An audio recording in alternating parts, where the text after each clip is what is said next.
Hi, Dr. Avinash. Thank you for joining us once more today. And for the viewers, today we will be discussing questions related to only postpartum anxiety. There has always been a lot of talk about postpartum depression, but today we will be covering postpartum anxiety.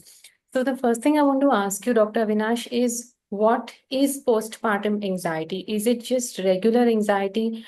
And it's the timing because it happens postpartum that makes it different, or is there anything different about the nature of the anxiety itself? So, we all know anxiety is a condition where there is apprehension, worry, dread, etc. And postpartum anxiety is anxiety that happens immediately after the delivery of the baby. So, it generally happens during the adjustment period after the birth of the child, where you are adapting to the birth, the circumstances, the bodily changes, multiple things. Anxiety can happen at any point of time, but the specifics of postpartum anxiety is that it has to happen after delivery and it has to happen within the first 4 weeks after delivery. So, when that happens, is when we refer to it as postpartum anxiety. Otherwise, anxiety occurring throughout can be referred to as generalized anxiety or social anxiety, depending on what situation the anxiety occurs in. Okay, so it has to be during the first 4 weeks of anxiety. It has to First start in the four first weeks four of weeks. It may continue for a long after time, but it has delivery. to start. It has Yeah. to start during the first 4 weeks of delivery. So, practically speaking, in your experience, how many women during the first 4 weeks, that is within the first month of their delivery, are able to recognize that what they're experiencing is anxiety and then even communicate it to their family or go and seek help for it?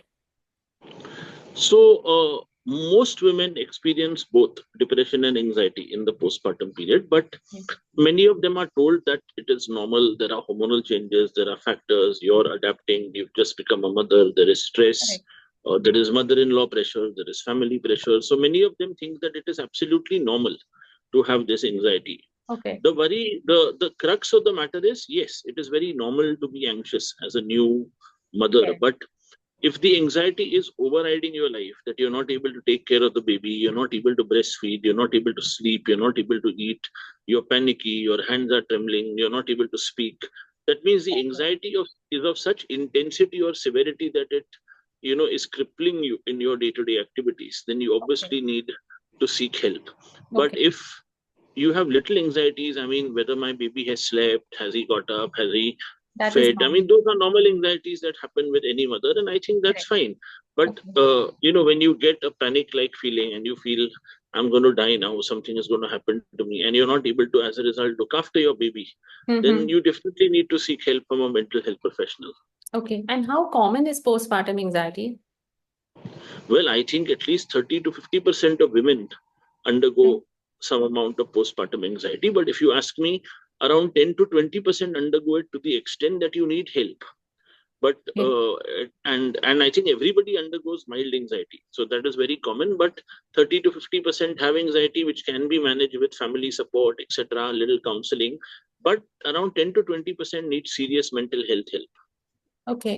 And are there any causes to this? What causes postpartum anxiety? Are we able to know what causes it?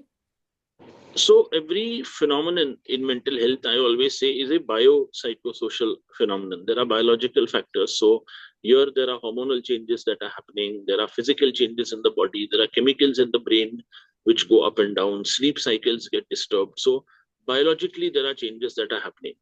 Psychologically, the pressure of being a mother, the pressure living up to the expectations, the pressure that you can't go anywhere for the first few weeks because the child is small, your Correct. own sleep cycle gets disrupted. There is so many relatives are coming, each one is giving their own input. There's Mm. so much of expectations from everybody. Mm. And socially also, I mean, there may be some pressure in a joint family, there may be comparisons, there may Mm. be pressure from a mother-in-law, pressure from the co-daughter-in-laws. So we see a lot of jethani bhaiya problems that happen, in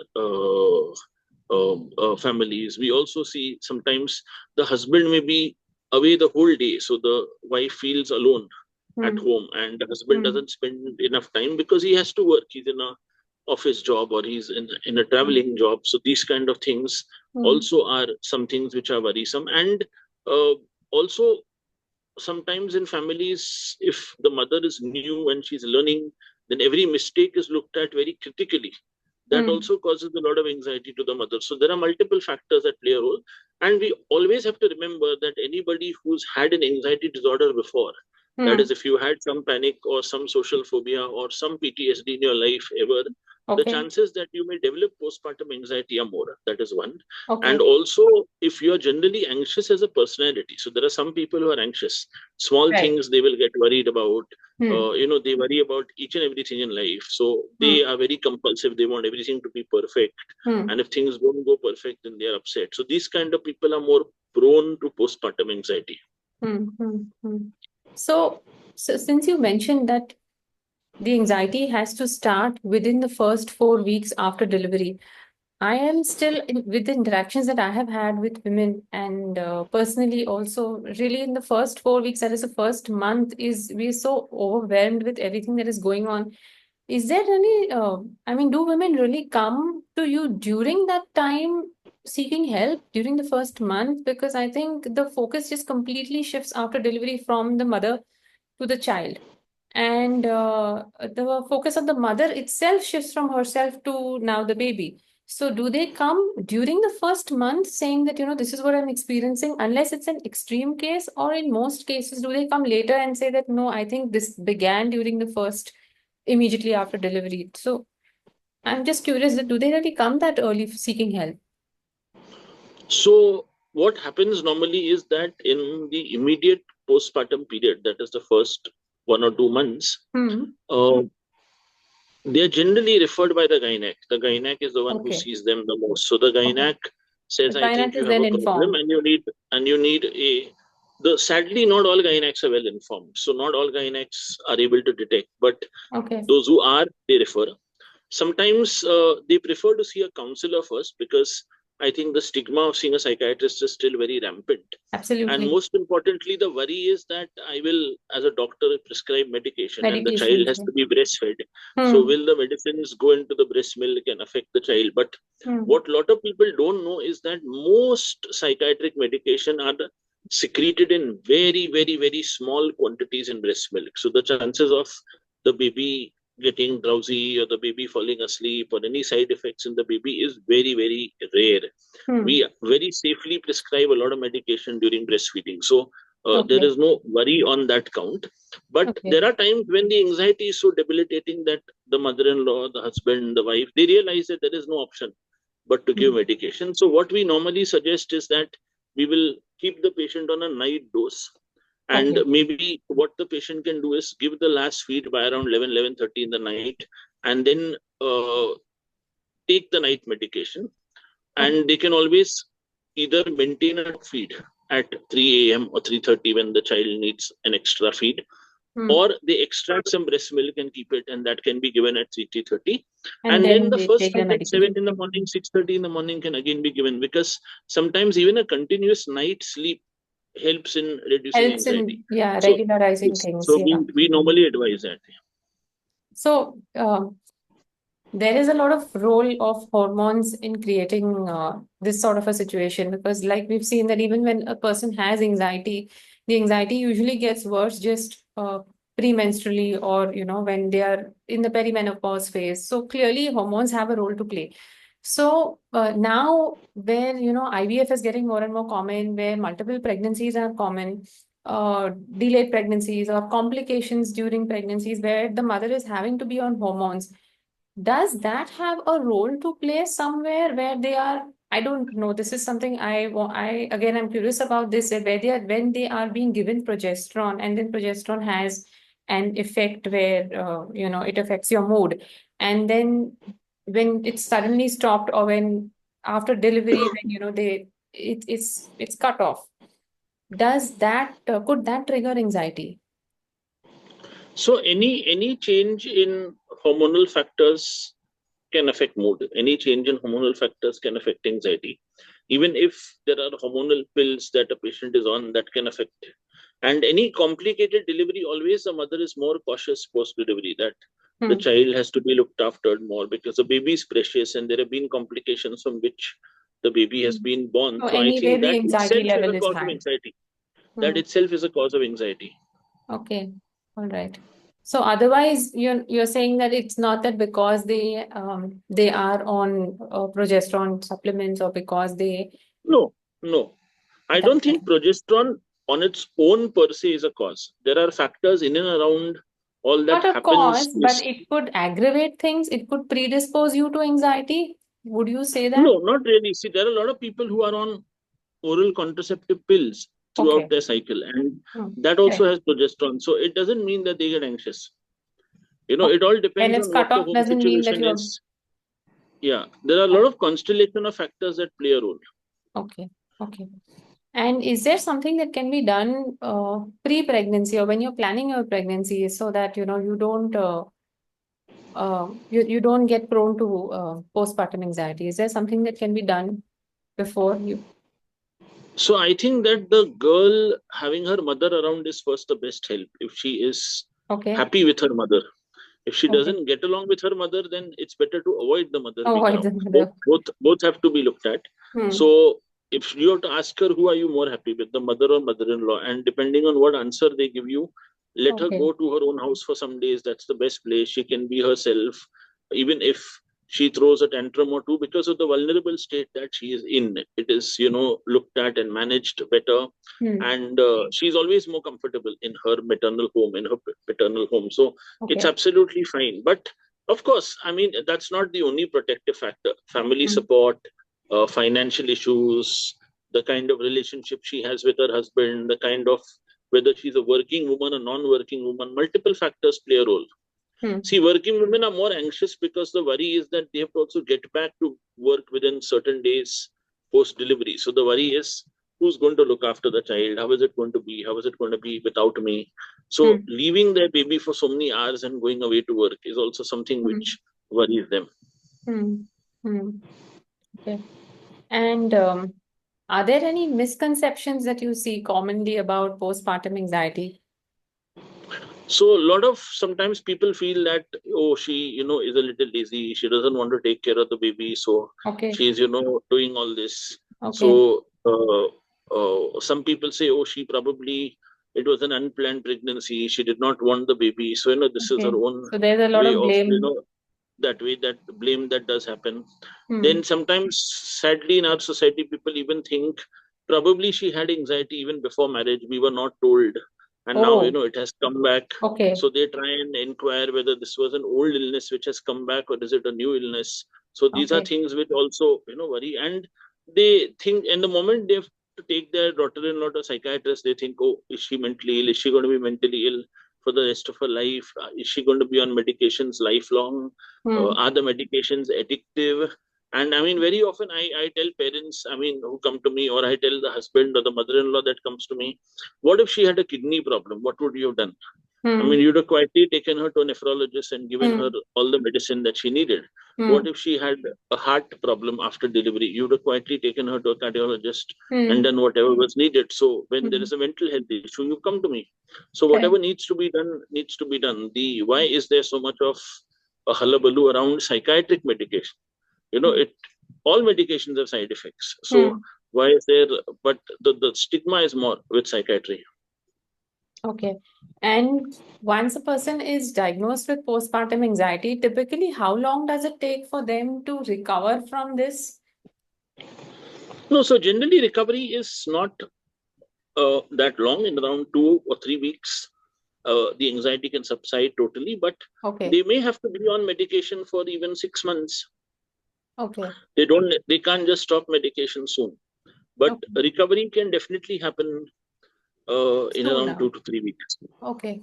And let's say somebody does not recognize that this is anxiety and this is severe enough for me to require medication, and they just go on with their life thinking that this is parenting is hard and I just have to go with the flow, and this continues, then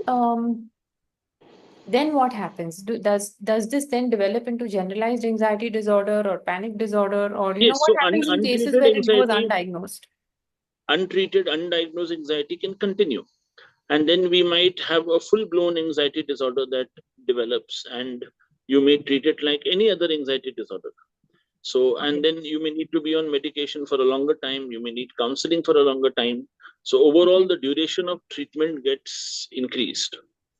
Okay. Okay. And are there any supplements that help during this phase? Well, I think omega 3, B12, seeing that your vitamin D levels are fine, uh, B complex vitamins, all these play a role. Okay. Okay. Anything else that you would like to add? Well, I think people have to understand that the lady who has finished a pregnancy and is just delivered a baby has gone through a lot to get there. Okay, it's not easy. The 9 months have been life changing. They've been physically changes, they've been mentally changes. The whole process of either a cesarean or a normal delivery is also quite a tiresome one. And it's not easy to, breastfeed every 3 hours, then sleep when the baby sleeps, eat when you can, cater to the needs of everyone who's coming to meet you. And, at the same time, try to look after yourself, and then we criticize at times for something that goes wrong. Mm. So I think we have to give a lot of social support to our mothers. Yeah. It's very, very important. And I think workspaces also have to understand that, mothers should have flexible work facilities. They could work from home, they could work. And it's not that becoming a mother makes them lose their shine or their ability to work. It's not that. They can always get back to work.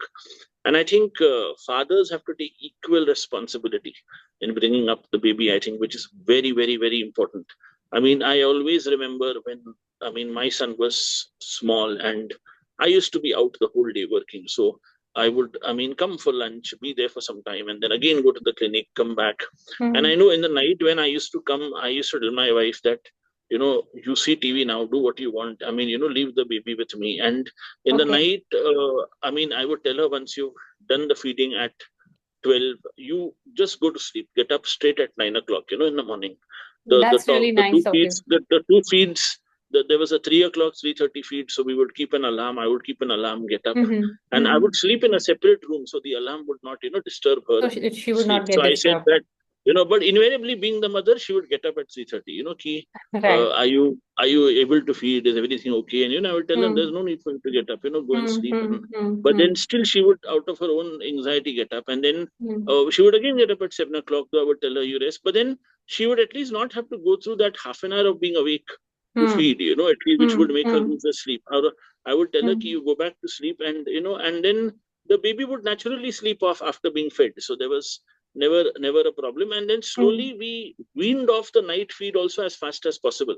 So Okay. the baby began to be delayed the night feed to around 12:31, and Okay. then the baby got up straight at 7:30 for the Okay. next feed. So then you get a So, full night's sleep at yes, so least. in around 2-3 months we could wean off the night feed, which was very good. Okay. So I Yeah, think I'm so sure. that also is something that parents have to realize. That's a Hmm. technique that comes, and I think it's something which is, I think, very, very essential. And I think if but then again, I also say this, that I had a job where I could plan my timings.